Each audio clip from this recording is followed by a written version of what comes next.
تا اینجا رسیدیم به کمبوجیه دوم. اگه ویدیوی قبل رو ندیدید تا الان تا به قدرت رسیدن کوروش از کودکی تا مرگش رو گفتیم.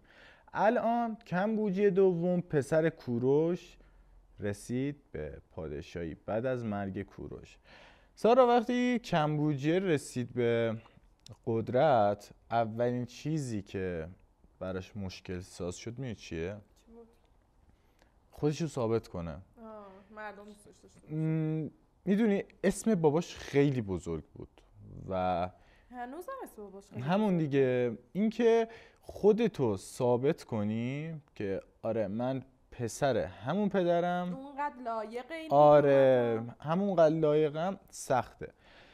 مهمترین چیز اینه که وقتی حکومت‌های قدیمی ایرانی از زمان کوروش یه پلن داشتن، یه بیزینس پلن داشتن که مثلا میگفتن بعد اینجا رو فتح کنیم و فلان و اینا، اگه این شاه نرسید شاه بعدی اون کارا رو میکنن.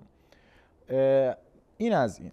دومی کاری که کوروش کرد چی بود؟ قبل مرگش تعیین کرده بود آقا پسر بزرگ من شاه میشه، بردیا پسر کوچیکم فرمانده یه شهر میشه که به مشکلی نخورن که بعدش. یعنی وصیت درست هم خیلی مهمه تو این سبک قدرت و امپراتوری. حالا کوروش چه کاری رو نکرد قبل از مرگش که خیلی دوست داشته انجام بده؟ 3 تا حکومت بزرگ داشتیم جز ایران: بابل، لیدی که جفتشو گرفت، موند کجا؟ مصر. و کمبوجیه برای ثابت کردن خودش گفتش بهترین راه چیه؟ من مصر رو بگیرم. برای گرفتن مصر یه ذره داستان هست. چرا؟ چون خیلی فاصلش از ایران زیاد بود. 2. بزرگترین مشکل سپاه غذا، آب، نیروی کمکی، مهمات. مثلا هیتلر چرا شکست خورد تو روسیه؟ انقدر رفت جلو تا آب و غذا و مهمات دیگه به سربازاش نرسید. اونجوری شکست خورد. وگرنه درباره قدرتی آلمان‌ها خیلی قوی بودن. ولی این مهمترین نکته است که کمبوجیه یه فکر خوب کرد.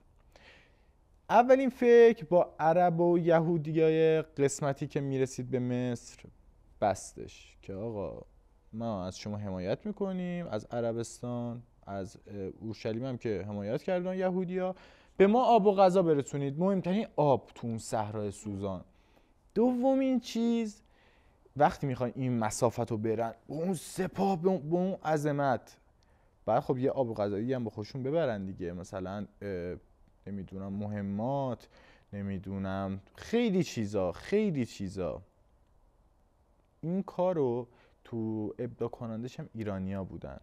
خود سپاه میرفت بغل دریا حرکت میکرد، مهمات و آب و غذاشون و اینا رو میذاشتن رو کشتی، بغلشون با کشتی میبردن.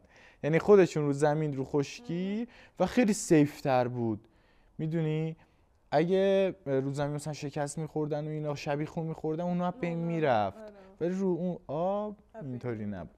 خب مشکل دوم، ایرانی کشتی نداشتن، بلدم نبودن کشتی بسازن ایرانیا. حالا کیا خیلی خوب کشتی میساختن؟ لیدیایی‌ها. به دستور کمبوجیه دوم شروع کردن به کشتی ساختن. اونورم که با عربا و یهودیا بستن و حمله کردن به مصر. چی شد؟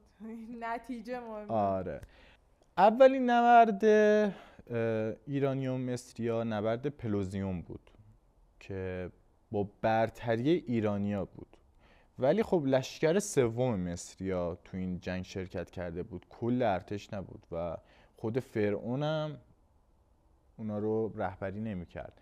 ولی تو نبرد دوم که رسیده بودن به مصر، کل لشکر مصر، بعد مصری‌ها خیلی تکنولوژیشون قوی بود واقعا، از نظر تکنولوژی سپاه از ایرانیا برتری داشتن. مثلا یه سری چیزا در مورد این اهرام مصر آره. در میاد که مثلا همه میمونن. آره خیلی تکنولوژیشون خوب بودش. و یه نکته‌ای که هستش، هرودوت خیلی جالبه میگه از جنگ کمبوجیه و مصریا، میگن که کمبوجیه مریض میشه. نه قبل جنگ، اصلا قبل اینکه حمله کنن کمبوجه مریض میشه. فرعون مصر براش یه پزشک میفرسته. پزشک خوشش نمیومده از فرعون. بعد میگه کمبوجه میخوای مثلا این نقطه حساس این فرعون رو بهت بگم؟ بگو. این رو دخترش خیلی حساسه، دخترش ازش خواستگاری کن. و کمبوجه به اون قدرت از فرعون مصر خواستگاری نمیتونه فرعون نبگه و این کارو میکنه. و فرعونم خواهرشو میفرسته براش، دخترشو نمیفرسته. هرودوت اینو میگه، ولی من فکر نکنم. این به نظرم بیزینس پلن کوروش بوده که حمله کنیم به مصر و کمبوجه منجا. ولی هرودوت میدونی دیگه یه ذره سینماتیک میکنه، یه ذره دراماتیک میکنه کلا تاریخو. بعد میگه که آره مثلا میگه که به خاطر این دختره، چون توهین کرده به کمبوجه به خاطر این حمله کرده. حالا هرودوت یه سری چرت و پرت دیگه هم درباره کمبوجه میگه که مثلا میگه کمبوجیه با مثلا خواهر خودش، مثلا با خواهر خودش هم خوابی میکرده و اصلا چرت و پرته. آره مثلا میگه با خواهر خودش، مثلا خود مصری. فرعون هم اینو میدونسته؟ کی؟ یعنی فرعون هم اینو میدونسته که خواهرشو فرستاده یا نه؟ نه خود فرعون قصد خواهرشو فرستاده. بعد مثلا میگه کمبوجه، هرودوت میگه با خواهر خودش میخوابیده فلان و اینو، ولی چرت و پرته، چون اومده تو سند تاریخی که اینا شوهر داشتن. بعد هیچ جای دیگه ای نگفتن اینو. هرودوت همونطور که خیلی راست گفته، خیلی چرت و پرت هم گفته که اصلا ثابت شده که اینا چرت و پرته. و اینا به خاطر مشکلی که یونانیا داشتن با ایران کلا چرت زیاد گفت. خب میرسیم به جنگ کمبوجیه و پسامتیک، فرعون سوم مصر. اینجا کمبوجیه میاد عین باباش عمل کنه. ولی من الان جای اون استرس گرفتم واقعا. چون میگه کوروش مثلا همه مطمئن بودن که میره آره. دانشو سرویس کنه. آره کمبوجیه هم عین باباش. این که فکر کردن، اینا درست آموزش دیدن. کلا پارسا به نظر من خیلی آدم باهوشی بودن. و چیکار میکنم؟ خدای مصری اون موقع گربه بوده. اول از همه دستور میده رو سپراشون نقش و نگار گربه بکشن. دوم از همه گربه ها رو میچسبوندن به سپر. آره به سپراشون گربه چسبونده بودن و مصریا تیراندازی نمی‌کردن بهشون که یه موقع نخوره به گربه و شکست بدی میخورن مصریا. خیلی شکست بدی. به خاطر یه گربه؟ به خاطر گربه.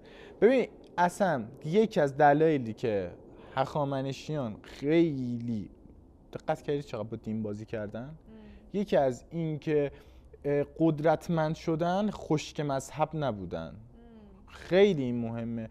یعنی کسی نمیتونست با دین بهش بازی روانی باشون انجام بده. خیلی راحت با گربه مثلا شکستشون بدن. اینا دور میزدن ولی اونا نمیتونستن دور اینا رو بزنن و مصر رو فتح میکنن. دوباره هرودوت یه سری داستان میگه که شروع میکنه تمام معابد مصری و خدایان مصری رو کمبوجه آتیش زده و نابود کرد.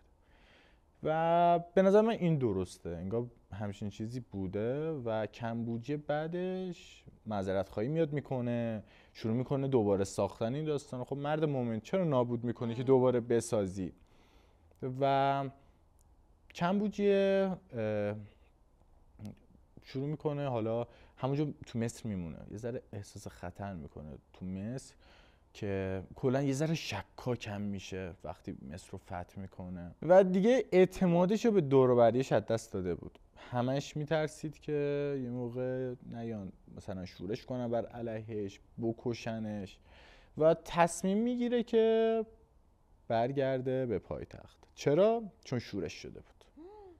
آره تو اکباتان شورش شده بود و میره که جلوی اون شورش رو بگیره و توی راه حمله میشه به کمبوجه.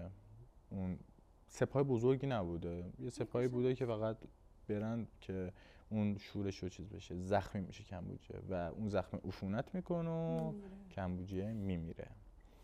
و میرسیم به کی؟ بردیا به حکومت میرسه و حدود 8 ماه حکومت میکنه. تو بزرگان هخامنشی چون میفته که این بردیا نیست.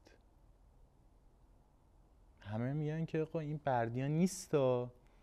کی میاد اونجا که این شک رو اوکی کنه؟ داریوش.